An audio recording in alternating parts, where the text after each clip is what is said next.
Hi dear, how you doing? Listen, how you getting along? Are ya? Good. I'm not doing too bad, dear, tell you the truth. You know, we're staying home, following the rules, just like Dr. Strang said to do. Dr. Strang, eh? Hubba hubba. I know. Isn't he sweet, dear? Listen, I'm not gonna lie. In a different life, dear, if we both weren't married, and I was 40 years younger, and I knew him, I would be all over him like plaid on a pipe band, dear. Oh, I would, yeah. I'm telling you. He's my kind of fella, dear. And I'll tell you why, too, because he's smart. Yeah, he's got a brain, dear, you could anchor a boat to. Yeah. But listen, dear, as soon as this thing is over, you know, and we're allowed to go out and travel around again, me and Gordy, we're going to drive all over this beautiful island, dear. Yeah. First stop, it's going to be the Highlands. But listen, word to the wise, if you're going to be driving up there, dear, you got to be careful because every now and again, you might come across an aggressive moose. Yeah. Now, how do I know this, dear? I know it from experience. Well, let me tell you. A couple of summers ago, dear, me and Gordy were just after getting a new car, you see. Well, it was new to us, dear. Yeah. And it was a beautiful rig. Had a beautiful sunroof under it. Oh, my God, you wouldn't believe it. So anyway, our first drive, dear, we decided to go around the trail. Yeah.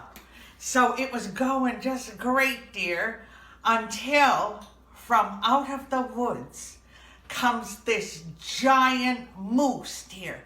Big as a house he was. So Gordy slammed on the brakes, dear. You know, just in case the moose kept coming. He didn't want to hit him, dear, because we'd be afraid. So anyway, we're stopped on the highway, dear, waiting for the moose to cross. But he didn't cross. He was just standing there staring at us. And then very slowly, dear, he starts walking towards us, eh? Now, why he didn't go around our car, dear, I will never know. But he didn't. He climbed over our car, dear. First with one big giant front hoof, and then the other big giant front hoof, and then he stopped. So now, dear, he is straddling our car.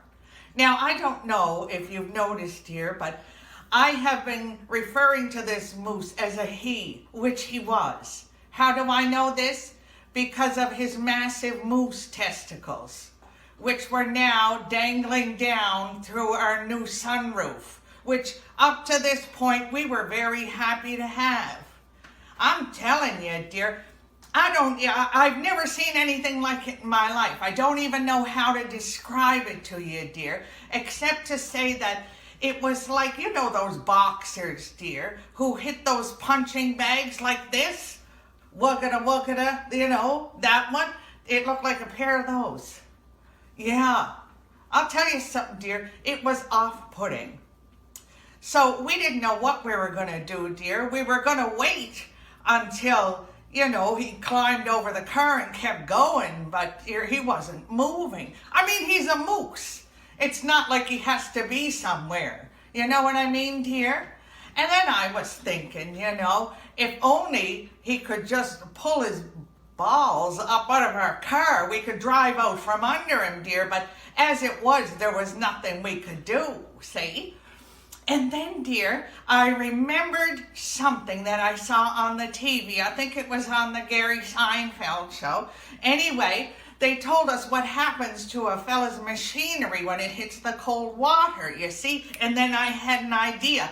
So I reached into the cooler in our back seat, dear, and I took out a big bottle of iced tea. And then I reached into the picnic basket and I got a big bowl, dear, and I filled it up with ice and I poured the iced tea in there, dear, and then very slowly, so as not to spook the moose, I lifted the bowl up, thereby dipping the moose's testicles into the cold iced tea. And dear, didn't it work right away? Right away. His balls started to recede right up, dear, like a couple of gophers going back into their holes. I couldn't believe our good fortune, dear. And as soon as those things cleared our sunroof, Gordy gunned her, dear, and we took off like a shot. Oh, you should have seen us. And of course, dear, in case you're worried, I will tell you that I looked into the rear view mirror to make sure that the moose was okay, dear. And he was. I could see right away that his testicles had already started to descend. Yeah, just as another car was approaching to take our place, though. Yeah, a convertible. So I didn't even have time to warn them, you know. And I mean, really, dear, even if I did, what do you say? You know. Anyway, dear, listen. Take good care of yourself. Take care of everybody else. Stay home. And then someday soon we'll all be able to go out again. Yeah. Listen, Gordy. Gordy, will you give Dribbles a biscuit? Yeah, he peed outside for a change. He's a little... Anyway, dear, take care. Bye-bye, dear.